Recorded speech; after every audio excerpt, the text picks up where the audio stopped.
শাৰদীয় নৱৰাত্ৰি আৰু দুৰ্গা পূজাৰ শুভেচ্ছা আপোনালোক আটাইকে জনাইছোঁ। এই আনন্দমুখৰ পৰিৱেশত আপোনালোকৰ কাৰণে লৈ আহিছোঁ এক বিশেষ টিপছ। শাৰদীয় দুৰ্গা পূজাৰ সময়ত এই যি নৱৰাত্ৰিৰ সময়ছোৱাত যদিহে আপোনালোকে দুৰ্গা সপ্তশতী এই দুৰ্গা পূজাৰ সময়ছোৱাত যদিহে দুৰ্গা সপ্তশতী শ্লোক পাঠ কৰে বা গৃহত ইয়াৰ পাঠ অনুষ্ঠান আয়োজন কৰে বা কোনোবা মন্দিৰত হ'লেও আপোনালোকে এই সপ্তশতী দুৰ্গা সপ্তশতী পাঠ অনুষ্ঠানত যদিহে আপোনালোকে অংশগ্ৰহণ কৰে, তেতিয়াহ'লে পুৰাণত কৈ গৈছে ভাৰতীয় শাস্ত্ৰত কৈ গৈছে যে এই সময়ত মা ভগৱতী ইমানেই জাগ্ৰত হৈ থাকে যে আপোনালোকৰ মনৰ যি অভিষ্ট থাকে ইয়াৰ অতি সোনকালে সিদ্ধি হয়, যদিহে বিধিপূৰ্বকভাৱে ইয়াৰ পাঠ সম্পন্ন হৈছে বা শ্ৰৱণ হৈছে। আপুনি যদি বেলেগ মন্দিৰতো বা ক'ৰবাতো যদি ইয়াৰ এই সপ্তশতী পাঠ অনুষ্ঠান আয়োজন হৈছে, তাত যদি আপুনি শ্ৰৱণো কৰিছে, শুদ্ধ অন্তৰেৰে যদিহে শ্ৰৱণ কৰিছে, তেতিয়াহ'লে এই শ্ৰৱণৰ পৰাও আপুনি এই একেই শুভফল লাভ কৰিবলৈ সক্ষম হ'ব। কিন্তু এই দুৰ্গা সপ্তশতী কি হয় বাৰু? আপোনালোকে নিশ্চয়কৈ আগতে শুনি আহিছে যে দুৰ্গা সপ্তশতী পাঠ হয়।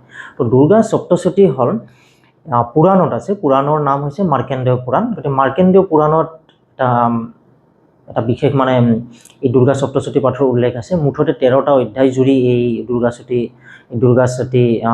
সপ্তশতী শ্লোক আছে আৰু মুঠতে 700 শ্লোক আছে। 700 শ্লোক থকাৰ কাৰণে এই বিশেষ পাঠৰ নাম হৈছে সপ্তশতী অনুষ্ঠান। তো দুৰ্গা সপ্তশতী যিটো শ্লোক হয়, এই মুঠ 700 শ্লোক আছে।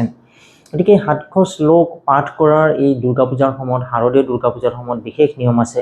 যদিহে আপোনালোকে বিধিপূৰ্বকভাৱে এই দুৰ্গা সপ্তশতী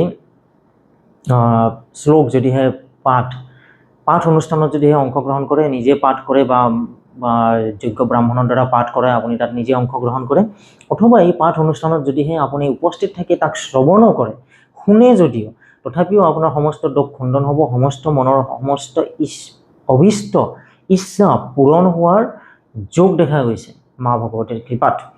কিন্তু এইখিনিতে এটা কথা বিশেষভাৱে মন কৰিব যে সপ্তশতী শ্লোক পাঠ কৰাৰ বিশেষ নিয়ম আছে।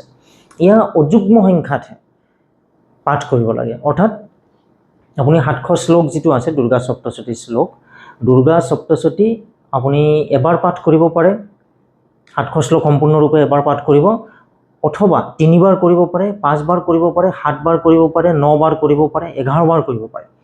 পুৰাণত এই বিষয়ে উল্লেখ আছে যে বিশেষ অভিষ্ট সিদ্ধিৰ কাৰণে বিশেষ সংখ্যক কৰিব লাগে। ইয়াৰ বিশেষকৈ মই ভাবোঁ যে আপোনালোকে যিহেতু বিশেষ অভিষ্ট সিদ্ধিটো আগৰ ৰজা মহাৰজাৰ দিন আছিলে, বিশেষ কিছুমান কাৰণ আছিলে, কিন্তু সৰ্বসিদ্ধিৰ কাৰণে 5 বাৰ পাঠৰ বিধান দিয়া হৈছে। আপোনালোকে 5 বাৰ পাঠ কৰিব পাৰে, আৰু অন্যথা 5 বাৰ পাঠ কৰাটো যদি অসুবিধা আছে, তেতিয়াহ'লে কমচে কম এবাৰ পাঠ কৰিব পাৰে। কিন্তু মনত ৰাখিব, সদায় অযুগ্ম সংখ্যাতে পাঠ কৰিব। এবাৰ, 3 বাৰ, 5 বাৰ, 7 বাৰ, 9 বাৰ, 11 বাৰ এই ধৰণৰ অযুগ্ম সংখ্যাতে পাঠ কৰিব। যুগ্ম সংখ্যাত কেতিয়াও পাঠ নকৰিব। তেতিয়া কিন্তু দুৰ্গা সপ্তশতী শ্লোক পাঠৰ যি সুফল আছে, সুফল আপোনালোকে লাভ নকৰিবই, অন্যথা আপোনালোকৰ ক্ষতি হোৱাৰহে সম্ভাৱনা আছে। গতিকে আপোনালোকে শুদ্ধ অন্তৰেৰে, শুদ্ধ মনেৰে, সম্পূৰ্ণ বিধিপূৰ্বকভাৱে দুৰ্গা সপ্তশতী শ্লোক পাঠ কৰক অথবা শ্ৰৱণ কৰক এই দুৰ্গা পূজাৰ সময়ছোৱাত, এই শাৰদীয় নৱৰাত্ৰিৰ সময়ছোৱাত। আৰু আপোনালোকৰ মনৰ ভিতৰত যি উইচ আছে, মনৰ ভিতৰত যি অভিষ্ট আছে, ইচ্ছা আছে, এই সকলোবোৰ মা ভগৱতীয়ে আপোনালোকক পূৰণ কৰি দিব। আপোনালোকক পুনৰবাৰ শাৰদীয় নৱৰাত্ৰি আৰু দুৰ্গা পূজাৰ শুভেচ্ছা জনাইছোঁ।